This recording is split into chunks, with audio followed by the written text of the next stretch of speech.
जय जय भारत साथियों, स्वच्छ भारत स्वस्थ भारत समृद्ध भारत के साथ वैष्णवी ग्रुप के यूट्यूब प्लेटफॉर्म पर आप सभी का हार्दिक स्वागत है। आज का जो हम सेशन लेकर आए हैं फ्रेंड्स, वो एमबीबीएस मेंस जो हमारी सेकंड जो पेपर है हमारा जिसका सेक्शन ए है वो है यूनिट 2, जिसमें संघ लोक सेवा आयोग। ये जो पेपर होता है सेकंड, इसमें फर्स्ट पार्ट जो है वो संविधान राज्य व्यवस्था जो है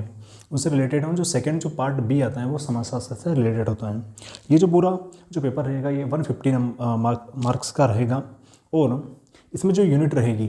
वो यूनिट 2 वो है 30 नंबर की। यहाँ पे जो है 5 यूनिट होती हैं, जिसमें से प्रत्येक यूनिट जो रहेगी वो 30 नंबर वाली यहाँ पे रहने वाली है। फिर अगर देखा जाए तो स्टार्टिंग में जो हम स्टार्ट कर रहे हैं इसमें वो हम कर रहे हैं संघ लोक सेवा आयोग। अब जो संघ लोक सेवा आयोग की जो अगर पृष्ठभूमि की अगर बात हम करें तो प्रशासन में जो अगर बात हम करें तो इनको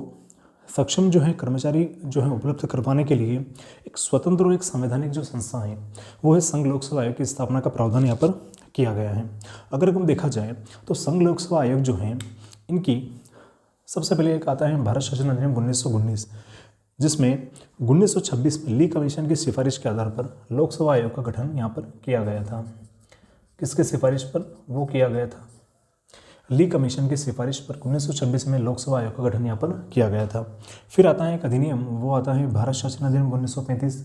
जिसमें फेडरल पब्लिक सर्विस कमीशन की बात कही गई है, जिसके तहत जब हमारा भारत का संविधान लागू होता है 26 जनवरी 1950 को, ये फेडरल जो पब्लिक सर्विस कमीशन जो है आर्टिकल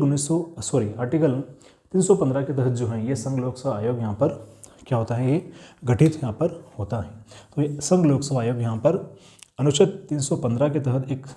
स्वतंत्र संवैधानिक संस्था होती है, जो एक स्वतंत्र और यूँ कहेंगे एक सक्षम कर्मचारी जो हैं उपलब्ध करवाती हैं प्रशासन को, जो है यूँ कहें कि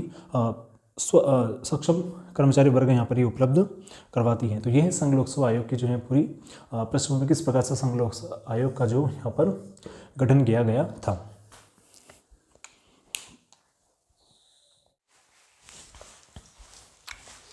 हेलो फ्रेंड्स, अब जो हम पे देख रहे हैं, डिस्कस कर रहे हैं, वो कर रहे हैं कि संघ लोक सेवा आयोग की जो है गठन और उनकी संरचना से संबंधित कौन कौन से प्रावधान हमारे भारतीय संविधान में यहाँ पर किए गए हैं। तो संविधान के भाग अगर 14 की अगर बात हम करें, जहाँ पर जो यूपीएससी से संबंधित जो है संवैधानिक प्रावधान होते हैं अनुच्छेद 315 से 323 के बीच में, और भाग 14 में जो उल्लेख ये होता है कि आयोग की संरचना, उनके सदस्यों की जो है नियुक्तियाँ, उनकी पदमुक्ति और जो आयोग की जो स्वतंत्रता कार्य और जो शक्तियाँ होती हैं उनका उल्लेख कहाँ पे किया गया है? भाग 14 में किया गया है। और इन संवैधानिक प्रावधानों के अंतर्गत जो है आयोग को शक्तियाँ प्राप्त होती हैं। फिर अगर देखा जाए तो आयोग जो होता है एक स्वतंत्र संवैधानिक निकाय होता है। इसका जो मुख्यालय होता है नई दिल्ली में होता है, और इसके जो प्रथम अध्यक्ष हैं सर रोस बार्कर जो हैं इसके प्रथम अध्यक्ष यहाँ पर रहे। और फिर अगर देखा जाए तो आयोग की संरचना का जो निर्धारण होता है वो माननीय राष्ट्रपति महोदय के द्वारा यहाँ पर किया जाता है। और आयोग एक बहुसदस्य निकाय होता है, जिसकी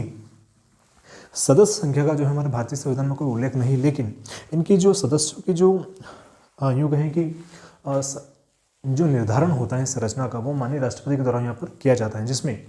एक अध्यक्ष और कुछ अन्य सदस्य होते हैं। और ये सदस्य जो होते हैं सामान्यतः अगर देखा जाए तो 9 से या अध्यक्ष सहित 9 से 11 तक जो है इनमें कुल सदस्य होते हैं। और इनकी जो नियुक्ति होती है अध्यक्ष और सदस्यों की वो माननीय राष्ट्रपति जी के द्वारा इनकी नियुक्ति यहाँ पर की जाती है। सो फ्रेंड्स, ये है जो यूपीएससी से संबंधित जो है गठन और उनकी संरचना से संबंधित जो है ये कौन कौन से प्रावधान जो होते हैं हमारे भारतीय संविधान में किए गए यहाँ पर। ये इनमें अगर देखा जाए तो प्री के लिए भी काफ़ी इंपॉर्टेंट फैक्टर होते हैं, और साथ साथ जो मेंस के लिए भी यहाँ पर कि संघ लोक सेवा आयोग से संबंधित गठन से संबंधित प्रक्रियाओं का वर्णन करो या प्रक्रियाओं को समझाइए, या उनकी संरचना का निर्धारण जो है किस प्रकार से यहाँ पर किया जाता है, ये भी मेंस से यहाँ पर पूछा जा सकता है 2 नंबर में, या फिर पूरा 7 नंबर में भी यहाँ पर पूछने की पूरी संभावना यहाँ पर बनती है।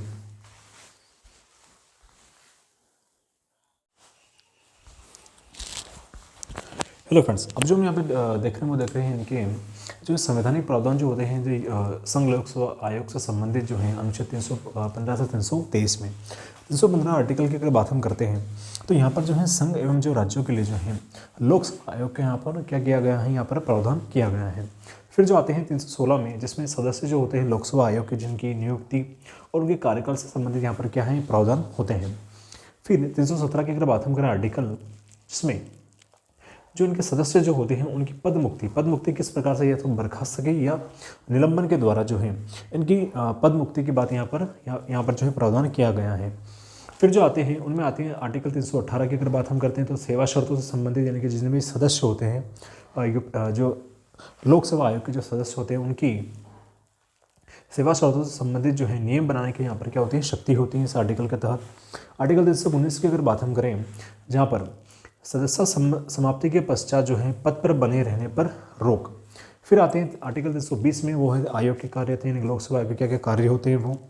फिर आते हैं आर्टिकल 321 में आयोग के कार्यों को विस्तारित करने की यहाँ पर शक्ति होती है। फिर आते हैं 322 में, जिसमें यहाँ पर आयोग के जो है विभिन्न खर्चे जो है यहाँ पर होते हैं। फिर है आर्टिकल 323 में है, जिसमें है यहाँ पर जो लोकसेवा आयोग से संबंधित जो है प्रतिवेदन की यहाँ पर जो बात कही गई है। तो ये विभिन्न प्रकार के जो है संवैधानिक प्रावधान होते हैं जो यूपीएससी से जो यूँ कहे कि जो संघ लोकसेवा आयोग से संबंधित होते हैं। फिर अगर देखा जाए तो इसमें जो है वो डायरेक्ट जो है आपसे पूछा जा सकता है कि आर्टिकल 315 डायरेक्ट अगर 2 नंबर में अगर पूछेगा तो वो ऐसे पूछ सकता है 315। फिर अनुच्छेद 318 क्या होता है, तो वहाँ पर हमें ये बताना होगा कि ये जो है संघ राज्यों से संबंधित लोकसेवा आयोग का यहाँ पर प्रावधान किया गया है और उसमें सेवा स्रोतों से संबंधित जो है यहाँ पर नियम बनाने की शक्ति यहाँ पर होती है। या यूँ पूछ सकता है कि जो संघ लोकसेवा आयोग से संबंधित जो है या संवैधानिक प्रावधानों को समझाइए, किन किन अनुच्छेदों के माध्यम से जो है संघ लोकसेवा आयोग को संवैधानिक जो है दायित्व या शक्तियाँ यहाँ पर सौंपी गई हैं।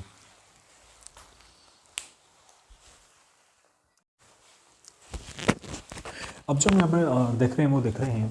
कि इनकी नियुक्ति योग्यता कार्यकाल और कार्यवाहक अध्यक्ष जो है जिनका जो है प्रावधान जो अनुच्छेद 316 में यहाँ पर किया गया है। तो अगर देखा जाए तो जो संघ लोकसेवा आयोग के जो सदस्य होते हैं या अध्यक्ष जो होते हैं उनकी नियुक्ति जो होती है माननीय राष्ट्रपति के द्वारा की जाती है। फिर जो है इनकी योग्यताओं की अगर बात हम करें तो जो संघ लोकसेवा आयोग के जितने भी सदस्य होते हैं उनकी योग्यताओं को जो हमारे भारतीय संविधान में कहीं पर भी कोई उल्लेख नहीं होता है, लेकिन आधे सदस्यों को भारत सरकार या राज्य सरकार के जो अधीन जो है 10 वर्ष तक एक कार्य करने का, यानी कि जो प्रशासनिक उनको कार्य करने का अनुभव यहाँ पर होना चाहिए। फिर अगर देखा जाए तो उनके कार्यकाल की अगर बात हम करें तो कार्यकाल जो होता है वो होता है अनुच्छेद 316(2) के तहत जो है इनके कार्यकाल की जो है प्रावधान किया गया है संविधान में। और 6 वर्ष या 65 वर्ष की आयु इनमें से जो भी पहले हों तक, यानी कि पद ग्रहण करने की तारीख से जो है यहाँ पर इनके कार्यकाल की व्यवस्था यहाँ पर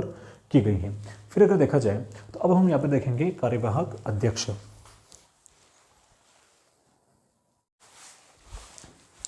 अब जो यहाँ पर देख रहे हैं जो संघ लोकसेवा आयोग के जितने भी सदस्य होते हैं जो उनका जो वो अपने कार्यकाल से पहले भी जो है त्यागपत्र जो है राष्ट्रपति को संबोधित कर जो है वो अपना पद जो है त्याग सकते हैं, जो आर्टिकल जो 316(2) क में यह प्रावधान किया गया है। और कार्यकाल से पहले भी जो है उनको हटाया जा सकता है, वो जो संविधान में जो प्रक्रिया होती है वर्णित उसके तहत, जो आर्टिकल 316(2) जो है ख के तहत यानी कि बी के तहत इसमें प्रावधान किया गया है। अब कार्यवाहक अध्यक्ष की अगर बात हम करें तो कार्यवाहक अध्यक्ष की जो नियुक्ति होती है वो माननीय राष्ट्रपति के द्वारा की जाती है और वो जो प्रावधान होता है संविधान के अनुच्छेद 316(1) जो है क के तहत इसका प्रावधान किया गया है कार्यवाहक अध्यक्ष। अब कार्यवाहक अध्यक्ष जो होते हैं जिनकी नियुक्ति की जाती है उनके क्या परिस्थितियां होती हैं, उनकी कुछ 2 परिस्थितियां होती हैं, 2 आधार होते हैं जब कार्यवाहक अध्यक्ष की नियुक्ति की जाती है। पहला ये होता है कि जो लोकसेवा आयोग का जो अध्यक्ष होगा या तो उनका पद रिक्त होगा या अध्यक्ष का जो है अनुपस्थिति या अन्य कारणों से अपने कार्य को न कर पाने के कारण जो माननीय राष्ट्रपति जी के द्वारा जो है यहाँ पर कार्यवाहक अध्यक्ष की नियुक्ति का यहाँ पर प्रावधान किया गया है। और जो कार्यवाहक अध्यक्ष जो होते हैं वो तब तक कार्य करते हैं जब तक कि या तो अध्यक्ष जो हैं जो अनुपस्थित रहे हैं वो अपने पद को संभाल न लें या फिर से नए अध्यक्ष की नियुक्ति न हो जाए। इन परिस्थितियों के आधार पर ही कार्यवाहक अध्यक्ष की नियुक्ति का यहाँ पर प्रावधान किया गया आर्टिकल 316(1) क के तहत।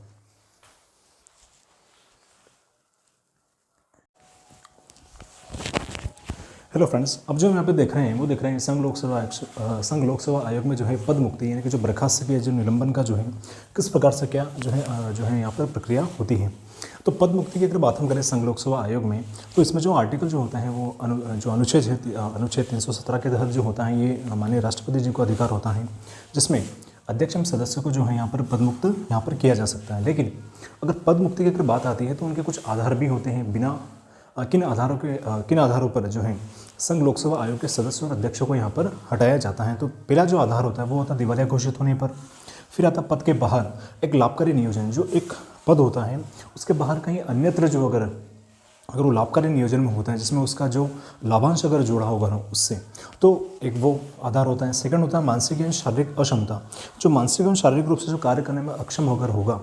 तो उनको भी इस आधार के अंतर्गत शामिल यहाँ पर किया जाता है। फिर एक आता है साबित कदाचार एवं दुर्व्यवहार के आधार पर। इस प्रकार का जो मामला जो होता है वो माननीय राष्ट्रपति जी के द्वारा जो है ये जाँच के लिए आर्टिकल 145 के तहत जो है ये जांच सुप्रीम कोर्ट के द्वारा की जाती है, जिसमें यहाँ पर सुप्रीम कोर्ट के द्वारा अगर जांच करने के पश्चात अगर साबित कदाचार दुर्व्यवहार का मामला अगर सामने अगर आता है तो यहाँ पर जो सुप्रीम कोर्ट बर्खास्त करने का परामर्श यहाँ पर देता है, जिसके आधार पर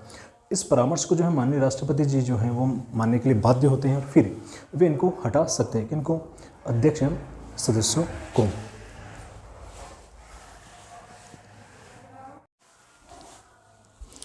अब जो हम यहाँ पर बात कर रहे हैं वो कर रहे हैं आर्टिकल 318 की अगर बात हम करें, जिसमें आयोग जो होता है इनके जिनमें सदस्य जो होते हैं उनसे संबंधित जो सेवा शर्तें होती हैं उनको लेकर जो नियम बनाने की शक्ति होती है वो होती है राष्ट्रपति जी को। ठीक है, तो आयोग से संबंधित जो है जितने भी सदस्य और जिनके कर्मचारी जो होते हैं इनके कौन होते हैं, इनके कर्मचारियों से संबंधित जो है सेवा शर्तों के संबंध में जो नियम बनाने की शक्ति होती है वो राष्ट्रपति जी को होती है आर्टिकल 318 के तहत। फिर आता है एक अनुच्छेद आता है 319, जिसमें सेवानिवृत्ति के बाद जो है आयोग के जो सदस्य होते हैं, जो संघ लोकसेवा आयोग के जो अध्यक्ष होते हैं, उनको भारत सरकार या राज्य सरकार में जो है इनको नियोजन का पात्र नहीं होता है। नियोजन का पात्र यानी कि इनको जो है इस पद पर नियुक्त नहीं किया जा सकता है, यानी कि इनको नौकरी का जो है क्योंकि सर्विस में इनको नहीं लिया जाता है। फिर अगर देखा जाए तो इसी आयोग के जो सदस्य अगर होंगे तो उनको जो है या तो संघ लोकसेवा आयोग में किस रूप में अध्यक्ष के रूप में उनको नियुक्त किया जा सकता है, या राज्य लोकसेवा आयोग में उनको यहाँ पर अध्यक्ष के रूप में नियुक्त यहाँ पर किया जा सकता है। लेकिन उनको जो है इसी पद पर जो है संघ लोकसेवा आयोग में यहाँ पर नियोजन का पात्र यहाँ पर नहीं इनको किया जाता है, यानी इसी पद पर, है ना। फिर अगर देखा जाए तो जो राज्यपाल जो होते हैं, राज्यपाल पर इनकी नियुक्ति संभव होती है, क्योंकि ये संवैधानिक पद जो होते हैं इन पर इनकी नियुक्ति संभव है।